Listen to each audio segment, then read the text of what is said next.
Assalamualaikum viewers. Semester Fall 2022 Introduction to Psychology PSY 101 Assignment number 1 इसकी due date है 30 नवंबर 2022।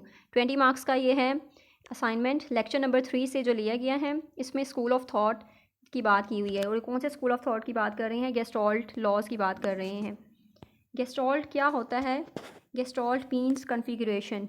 Gestalt mean as a whole, यानी कि इस school of thought का मोटो क्या था कि इंसान, हमारी परसेप्शन क्या है कि हम चीज़ों को कैसे देखते हैं एज अ होल। मतलब हम एक ग्रुप की फॉर्म में चीज़ों को देखते हैं, कभी भी चीज़ों को सेपरेट एंटिटी सेपरेटली नहीं देखते। जैसे कि configuration means arrangement of parts in particular form, यानी कि डिफरेंट पार्ट्स को हम अरेंज इतना करते हैं कि उसकी एक मखसूस शक्ल बन जाती है। तो ये है हमारे पास गेस्टॉल्ट का यानी इंसान का जो परसेप्शन है, हम जो अंडरस्टैंड कैसे करते हैं चीज़ों को, हम एज अ ग्रुप चीज़ों को अंडरस्टैंड करते हैं, एज अ होल अंडरस्टैंड करते हैं, कभी भी हम सेपरेट नहीं देखते। इसमें हमने अंडरस्टैंड करना है कि आपने जिस डिफरेंट सिनेरियोज दिए हुए हैं वहाँ से कि गेस्टॉल्ट का लॉ कौन सा यूज़ हुआ है, डिफरेंट लॉज गेस्टॉल्ट के थे, ठीक है। उसमें से आपने फिर एक्सप्लेन करना है उसको कि ये लॉ जो है वो कैसे आपने ये प्रोवाइड किया है, क्या उसकी एग्जांपल, मतलब कैसे आपने देखा है कि ये गेस्टॉल्ट लॉ, इसमें गेस्टॉल्ट लॉ ये वाला यूज़ हुआ है इसमें। तो सिनेरियो देखते हैं पहला।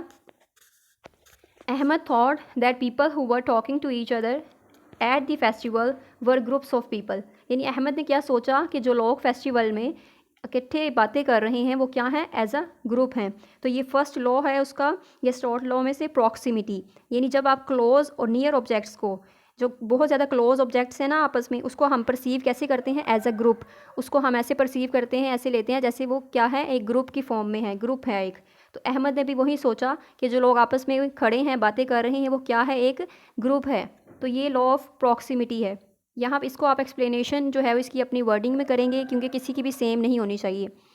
सेकंड देखें, the wild life photographer saw blue birds with sharp feathers and black birds with फरी अपीयरेंस, यानी 2 टाइप्स ऑफ बर्ड्स हैं, एक ब्लू बर्ड्स हैं, एक ब्लैक बर्ड्स हैं। उसने लेबल क्या किया है, he label them as 2 separate groups of birds.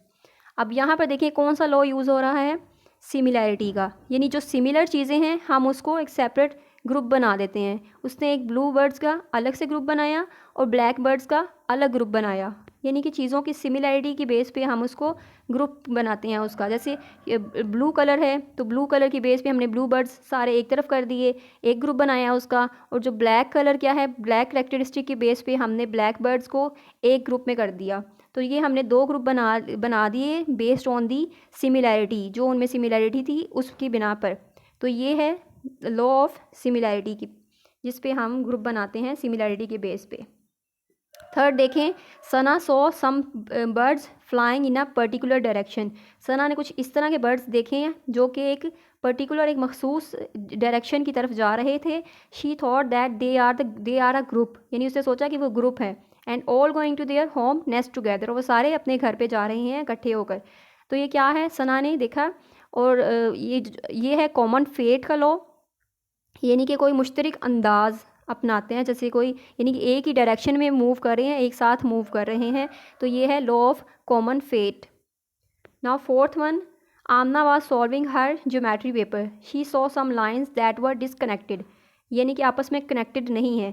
But she was surprise to see that when she connected those lines a circle और ट्राइंगल वुड बी फॉर्म्ड, यानी कि उसने पहले ही सोच लिया कि ये डिसकनेक्टेड तो हैं लेकिन ये एक सर्कल बन रहा है और ये एक ट्रायंगल की शेप है। यानी थोड़ी सी लाइंस उसमें डिसकनेक्टेड होंगी बट आपको फिर भी शेप की समझ आ रही होगी कि ये शेप ये वाली है। इसको मैं अगर कनेक्ट कर दूंगी लाइंस को तो ये क्या बनेगा, ये एक सर्कल बनेगा और ये एक ट्रायंगल बनेगी। तो ये क्या, कौन सा लॉ इसमें यूज़ करें, लॉ ऑफ क्लोजर, यानी कि हम उसको क्लोज कर दें ना, उसके पार्ट्स को आपस में कनेक्ट कर दें तो वो हम उसको क्लोज करके देखेंगे तो एज अ होल हमें समझ आएगी कि ये चीज़ वैसे भी हमें समझ आ रही है कि हम इसको क्लोज करेंगे तो ये सर्कल बनेगा, इसको क्लोज करेंगे तो ये ट्राइंगल बनेगा। तो ये क्या है, law of closure. Fifth one देखें, Salman viewed the clouds and main figures as he observe them along with the sky. तो सलमान ने क्या व्यू किया, क्लाउड्स को, और उसने क्लाउड्स को कैसे लिया, फिगर के तौर पर, मेन फिगर, ठीक है। और उसके पीछे क्या था, उसके पीछे स्काई है। ये कौन सा लॉ है, ये law obviously figure and ground है, क्योंकि फिगर जो है इसमें हम देख रहे हैं क्लाउड को, और ग्राउंड क्या है हमारा, बैकग्राउंड क्या है, व्यू स्काई है। तो जैसे हम चीज़ों को देखते हैं इसी तरह बैकग्राउंड के तौर पे और फोरग्राउंड के तौर पे, यानी कोई चीज़ मेन चीज़ होती है वो हमारा फिगर होती है, और जो बैकग्राउंड होता है वो दोनों चीज़ें, फिगर एंड ग्राउंड जो है ये क्या है हमारे पास, लॉ ऑफ गेस्टॉल्ट के लॉज हैं।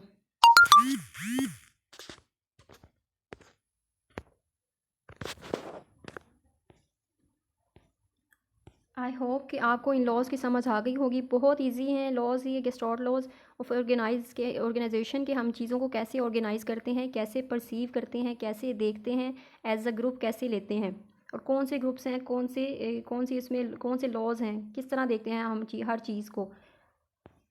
तो अगर कोई चीज़ यहाँ पे क्लियर नहीं हुई तो काइंडली कमेंट सेक्शन में पूछ लीजिएगा, और ये असाइनमेंट आप दूसरे अपने स्टूडेंट्स के साथ भी शेयर कीजिएगा जिनको भी हेल्प की नीड है इस असाइनमेंट बनाने में।